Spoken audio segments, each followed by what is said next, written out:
But I had an experience this morning, strange one this morning.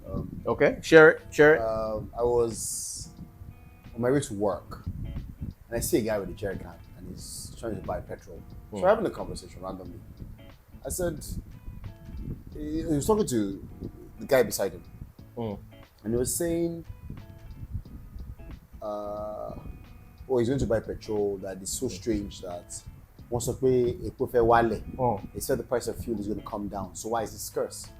So I asked him, why do you think the price is going to come down? He said he heard once away.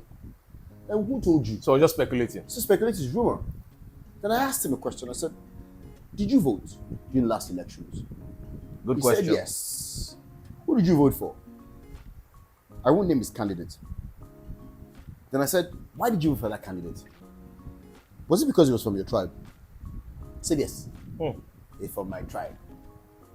And then my tribe has not been president in a long time. I said, but your tribe man was president just 20 years ago. Or so how do you turn around and say, oh, my tribe hasn't been president in a long time? And then you realize that there's so much ignorance in land. And you cannot take people out of poverty if you don't educate them. It feels almost like this was deliberate. Now, I don't believe in conspiracy theories or there's some group of people out there somewhere controlling the world. I don't believe that. But I can see why people would believe that, because you know what? When you fail to educate people, then you keep them poor. You can control them. And you can tell them what to believe, how to believe, and how to act. And most importantly, you keep them entrapped in poverty forever. Because there's no way out of poverty for this guy. He's not educated. He probably finished primary 6, even if he finished secondary school. The quality of education he got was so poor that he can't think for himself. And so we failed him. The sad part, one of the saddest things is his children will most likely be poor. And you will not break the cycle of poverty in their lives because he's not educated. He will probably not get a chance to give his children a good education. And so the problem will continue for another generation. It's just cyclical. Another generation. Yeah. Another generation. Sorry to get so, but I'll tell you the good side though, if you can find any good in it. I went to a mall in Lekki yesterday. First thing I noticed were people shooting videos.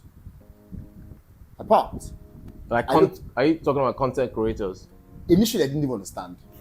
There were groups of children, of young adults dancing, teenagers dancing with their boom boxes recording. I looked around me, there were skit makers. There were a bunch of guys dressed as women, clearly making skits with their ring lights.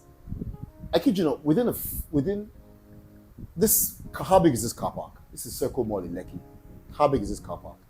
But there were like 10 different groups of people recording their videos, all sorts of things, whether they were making comedy skits, shooting music videos, performing. I mean, there was a group of people stopping people walking by, and clearly they were making skits.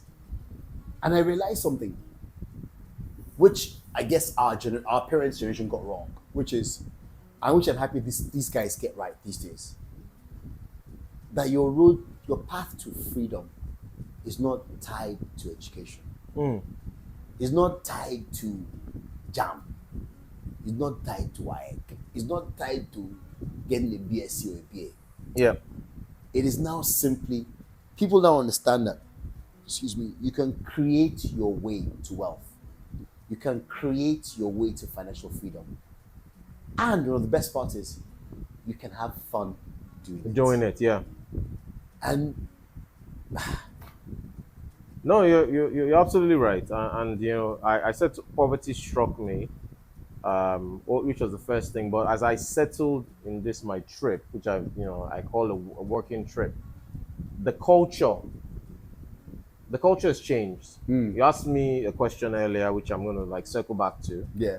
About what I've seen differently from my different times that I spent in the country. Mm. So we are probably at the cusp of the culture changing at one point when I was here. Mm. But there's that, are we going with the West? Are we going with Nigeria? Are we going with the West? Are we going with Nigeria? And now it's clear to me that we are going with Nigeria, with the cultural, what I'll call the cultural evolution that has happened maybe in the last 5 to 10 years. And I think social media has been a fantastic platform to unearth the different talents that this great country called Nigeria has.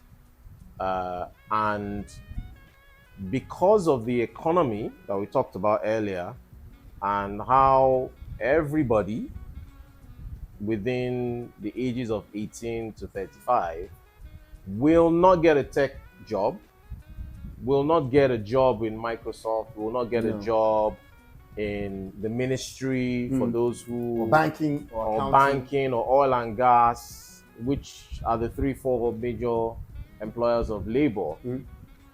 Then what happens to the rest of the people if you are going to exclude 419 from the mix And Yahoo. and Yahoo and Yahoo Plus Plus plus. and plus? If you don't get it, you don't get it. If you know, you know. Actually, we should do another video on that, but yeah, probably We will, yeah, coming soon. We'll get there. We'll get So back to my point. So there's this creative economy now that we're seeing with skit makers like like you said. like you and I are doing. Exactly. So social media has given that base for them to say, okay, I finished jam, to your point, and my parents don't have money